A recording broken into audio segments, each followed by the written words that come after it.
película. Era un actor de este tipo del método, que en un momento determinado se pegó contra la cámara boxeando y hubo que parar y detener el rodaje y darle 8 o 9 puntos de sutura. O sea, que era muy, muy vehemente. Yo creo que hay algo que le perjudica en esta película. Así como en Force of Civil está estupendo John Garfield o en El cartero, está un poco mayor para ser el boxeador joven. Es decir, que cuando él empieza, los 30 y tantos años le pesan un poco a la cara de Garfield, que ya de por sí es un hombre como pesado, como muy sólido, ¿no? Y eso es uno de los problemas que yo siempre he visto en la película, que por otro lado, junto con los tintes del cine negro, está toda esa especie de teatro de agitación social de los años 30, el grupo, que era lo que hacían todos ellos, y que le da un poco de énfasis, que es lo que tú comentabas, Miguel. Es muy años 30 esta película, en cierto sentido. Sí, ¿no? Y ese énfasis también lo tenía Kazan, sí, en sus películas, ¿no? Hay como un remarcar continuamente en la planificación, pero claro, luego junto pero a eso... la planificación es cuidadísima, yo creo que es sí, no, claro, él sí, tiene era poca soltura, un muy buen ha sido director. director de teatro, pero claro, hay unos planos que están cuidadísimos, son auténticas composiciones artísticas de cómo las figuras componen, pues, lo que sería un cuadro. Y con una gran presencia del cine soviético, además. Sí, pero por ejemplo, hay un elemento, no tiene mucha importancia, pero hay una escena al principio que es fantástica, cuando él llega y se pone a hablar con, hay un plano estupendo, con profundidad de campo, etcétera, con Lily Palmer, y está en primer término Anne River, y el momento en que Anne River le dice vete Charlie, vete, corta a ella de una manera totalmente innecesaria, espacial o temporalmente, y es la típica cosa para hacer énfasis en la frase y como por inseguridad de no atreverse a mantener el plano entero. Ese tipo de cosas son las que me refiero, que no es que sean muy graves, pero que sí son muy delatoras de alguien que no tiene completa confianza en expresarse a través de la imagen. Y otra cosa que hay, que eso lo cuenta también Parris, es que el que controlaba, al parecer, allí más los movimientos de cámara era James von Howie, y por otra parte que para cubrirse contrató a Lyon como supervisor de montaje, que curiosamente el que montó en la sala de montaje fue Parris, y recibieron curiosamente los dos el Oscar del mejor montaje, pero estaba en el plató Lyon supervisando dónde poner la cámara, es decir, estaba haciendo un premontaje en el plató, eso que normalmente hacen de montar con la cámara John Ford y esta gente espontáneamente. En el caso de Rosen, digamos, se lo dejaba hacer, y eso yo creo que en algún sentido se nota. El montaje es magnífico, yo creo que esta película en el montaje tiene un valor trascendental, ¿no? No, sobre todo que era un montaje más novedoso, o sea, que lo que introducía era más un juego continuo de romper el espacio, ¿no? Y eso sí que,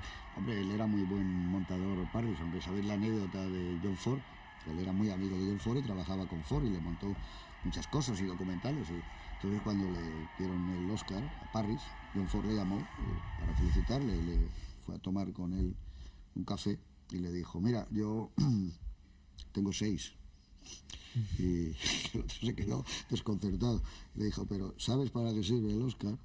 Pues si tú vas a un café que está en el Ventura Boulevard, entonces tú llegas allí y pides el café y dices, he ganado un Oscar, y entonces te cobran como a todo el mundo 35 centavos que es muy de John Ford, ¿no? Pero bueno, él lo dijo, te deseo mucho éxito en tu carrera, etcétera, etcétera. Pero él tenía un gran sentido, y él tiene algunas películas que, aunque no era el montador, Parris, son maravillosamente...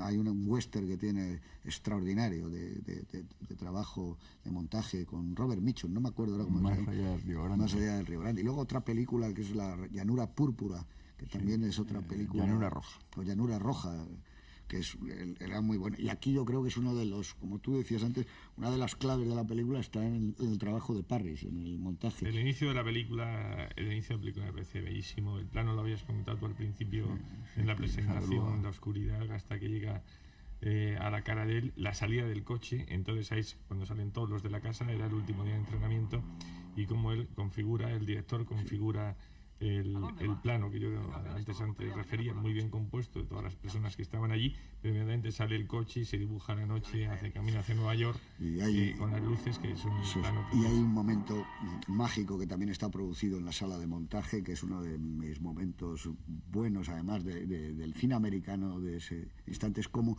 el cambio de él se da en un primer plano, los ojos de él expresan que va a pelear. Inmediatamente se produce un silencio, entonces el locutor toma una fuerza enorme y dice: esto no lo había visto nunca, se ha hecho un silencio tremendo, algo va a ocurrir en el ring, y parece que tiene la sensación de que hay una fiera, como, y él dice algo de eso, es como algo, y eso se produce una cosa realmente que te sobrecoge, dices, no estás viendo ya solo una pelea, estás viendo algo más, ¿no? Eso está muy bien hecho. Y hay una cosa que es notable en el combate, hasta el asalto 13 está relativamente rutinariamente filmado, y de repente en el asalto 13, que deja de ser rutinario el combate, la sensación que te da es que lo estás viendo en directo, no que es una cosa filmada y enlatada desde hace 50 y tantos años. Y eso tiene un grado de inmediatez realmente insólito, y que en aquella época sí que no lo había hecho, ¿no? En eso el guión es muy clásico, ¿no? Yo creo que la decisión... Es clásico ahora, porque antes era muy novedoso. Muy novedoso, sí. Claro. Pero yo creo que la decisión la lleva tomada, ¿no? Yo creo que la salida de aquel amigo cuando le ofrece, no sé, son unas uvas o no sé qué, dice: yo no apostaba $5, yo apuesto por el amigo, no apuesto por el dinero. Decía en una aparición. Yo creo que te va dando claves de que él va a tomar una decisión distinta, ¿no? Tiene mucho que ver con Odets esta obra, ¿eh? Sí, pero lo que pasa es que también tiene el elemento de que él ve que le han hecho trampa también a él mismo, o sea, que le han vendido doblemente. O sea, primero le han comprado el combate, pero también se lo han vendido al otro, el que le va a ganar por KO y no por los puntos, ¿no? Y yo creo que ese elemento, junto con el castigo más bien sucio que le da el aspirante, yo creo que es lo que acaba desencadenándole. Yo creo que sí, hay un momento de incertidumbre, que no sabes lo que va a hacer. Además, este tipo, que era muy rebelde al principio, luego ha sido un sumiso absoluto, el elemento de cómo se deja corromper por el éxito, y yo creo que en ese momento al final que tiene esa reacción, yo creo que además está muy acompañado porque no has visto a Lily Palmer, no sabes si está en el combate, y la ves justamente en ese momento cuando él empieza a ver. No, yo creo que aunque sí se ofrecen pistas sobre su cambio de actitud, él llega al combate decidido a perderlo. No, o sin saber qué hacer. Yo creo que más que nada es sin saber qué hacer. Y además hay un momento, a mí un momento que me gusta, ¿no? Aunque quizá también sea un poco enfático. Toda la película, efectivamente, como decía Marías, es muy enfática. El momento en el que John Garfield recoge el dinero que ha dejado Robert y se lo da a Ben, a Canada Lee, y le dice que el dinero no tiene memoria, ¿no? Que es un momento en el que vemos que John Garfield está ya totalmente atrapado, efectivamente, que ha perdido toda esa rebeldía del chico de la calle y se ha convertido pues en una pieza de ese engranaje monstruoso ya, ¿no? Que dice: así son las cosas. Sí. Eso es un tema muy... a recordar, ¿no? Cuando dice: he perdido en un momento todos los años de mi vida, ¿no? Y también está la clave que es cuando... ¿Por qué? No, yo creo que te deja en la incertidumbre de cómo va a reaccionar al final, porque de hecho además hay una amenaza pendiente sobre él, que es lo que yo creo que el final es excesivamente optimista. Bueno, al final él roda otro final. Un final yo he leído, pero me parece un final imposible, ¿no? Roda otro final en donde salen y por el callejón lo matan y luego aparece su cabeza en un cubo de basura. Sí, él lo cuenta en su... yo sí lo he dicho antes. Yo creo que esta película rodada ahora, pues, o este guión no hubiese tenido ese final. Yo creo que el final es esperanzado, pero también se cierne sobre ellos la sombra de qué va a pasar. La sombra de que es una huida hacia adelante. De que la sombra de Roberts, que parece un tipo enormemente peligroso. Que hay, por cierto, hay un factor que habéis dado cuenta: Roberts, que no se llama más que Roberts, en país en el nombre. Se llama Roberts igual que el productor de la película, Bob Roberts. Y le pusieron su nombre para que no coincidiera con el de algún delincuente real y les demandara.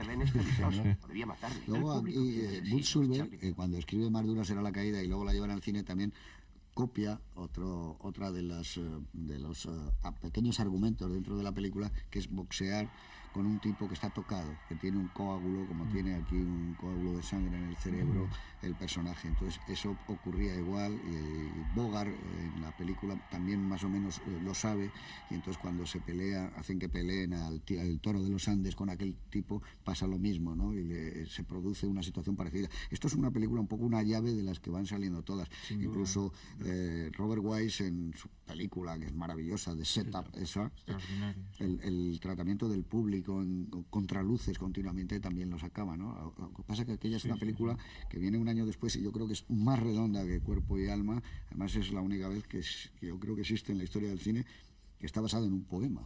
Es en un poema de boxeo, y entonces está hecha, y además es un antecedente de Solo ante el peligro y de muchas más, porque está rodada en los 77 minutos que dura la aventura. Y esa sí tiene un final más duro, más demoledor, la paliza que le dan a Robert Ryan, y al final